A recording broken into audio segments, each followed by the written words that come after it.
मनसेनं प्रारूप मतदार यादीतील गोंधळावर संताप व्यक्त केलाय। आयुक्तांना भेट आणि मुदतवाढीसह कठोर कारवाईची मागणी केली। मनसेनं आता प्रशासनाच्या विरोधामध्ये भूमिका घेतलेली आहे। मनसे आक्रमक झाल्याचं पाहायला मिळतं। प्रभाग क्रमांक 16 हा जर आता आपण 15 जून इंडिव्हिज्युअल लेवलला आपले ऑब्जेक्शन द्यायचे, बरोबर?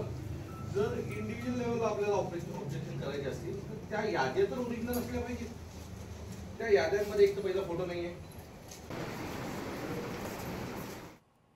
नाही, मी तुम्हाला स्पष्ट सांगतो की स्टेट इलेक्शन कमिशनची डायरेक्शन होते की आपला यादी जो है 20 तारखेला प्रसिद्धी करायचे। ते प्रसिद्धी झालेले आहे आणि जे प्रसिद्धी झालेले यादीमध्ये कोणाचं ऑब्जेक्शन हरकती आहे तो आपल्याकडे 27 तारीखपर्यंत हरकती दाखल करू शकतो। त्या हिशोबाने आपला फायनल डिसिजन होणार। त्यांचं म्हणणं असं होते की 27 तारीख म्हणजे 20 ते 27 फक्त 7 दिवसीय होते, तो थोडाफार कमी पडता लोकांना। तो हे जो आहे, हे जो डेट जो आहे स्टेट इलेक्शन कमिशनने ठरलेले डेट आहे, याबाबत मी काही सांगू शकत नाही। परंतु त्यांचं जे काही मागणी आहे आपण त्यांचा प्रस्ताव पाठवू शकतो। आयुक्तांनी आता त्याच्या बाबतीमध्ये योग्य ते काम करू असं आम्हाला आश्वासन दिलेलं आहे।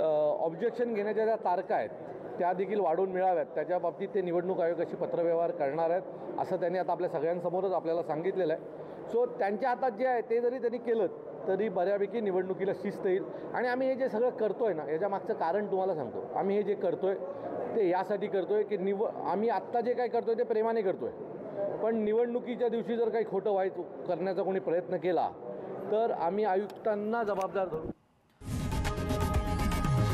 लोकशाही मराठी ऐका, पहा, जागरूक रहा।